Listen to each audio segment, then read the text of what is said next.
Pessoal, tudo bem? Na unidade de aprendizagem 15, estudamos a introdução à demonstração dos fluxos de caixa. Nessa unidade de aprendizagem 16, iremos aprender a elaborar a demonstração dos fluxos de caixa.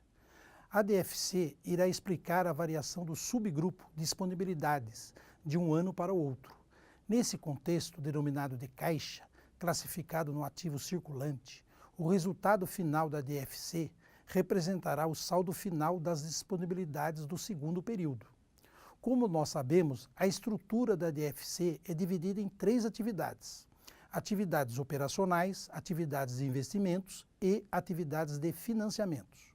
Para melhor informar os seus usuários para a tomada de decisões, o item caixa líquido de cada uma das atividades, indicado pelas letras A, B e C, representa o quanto cada atividade gerou ou usou de caixa no período.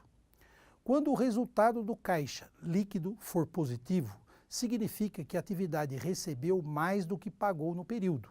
E quando o resultado do caixa líquido for negativo, significa que a atividade pagou mais do que recebeu. O item D, aumento ou redução líquida de caixa e equivalentes de caixa, representa o somatório do resultado de todos os caixas líquidos de cada uma das atividades, ou seja, é o resultado do somatório dos itens A, B e C. Se você observar também, o item D irá representar a diferença ou o somatório entre os itens E e F. Outra coisa importante é você observar a primeira coluna da DFC. Nessa coluna estão representados os sinais positivos e negativos, também positivos ou negativos, e o sinal de igual. Os positivos correspondem aos recebimentos de caixa, os negativos correspondem aos pagamentos de caixa. Os positivos ou negativos dependerá do resultado a ser apurado, e os de sinal de igual representará o resultado final. Agora, nós vamos estudar a DFC elaborada pelo método indireto e vamos observar que a única alteração é com relação às atividades operacionais. Note que por este método as atividades operacionais inicia-se pelo resultado do líquido apurado na DRE e logo após encontra-se os ajustes.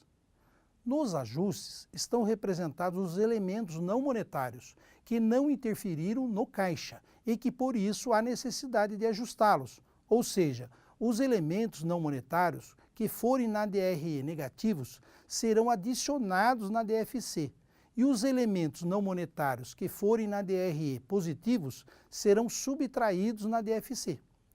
Para entender as variações ocorridas nas atividades da DFC, vamos estudar os macetes indicados. Observe que temos duas figuras na forma de razonete. A primeira refere-se às contas do ativo, exceto o grupo disponibilidades ou caixa, e a segunda refere-se às contas do passivo e patrimônio líquido. As duas figuras são divididas em lado esquerdo e lado direito, sendo que para as contas do ativo, o lado esquerdo é positivo, ou seja, toda vez que houver aumentos do ativo provocado pelos eventos citados abaixo, a conta caixa irá aumentar. Você irá colocar na DFC sinal positivo. Toda vez que houver diminuições do ativo provocados pelos eventos citados abaixo, a conta caixa irá diminuir. Você irá colocar na DFC sinal negativo.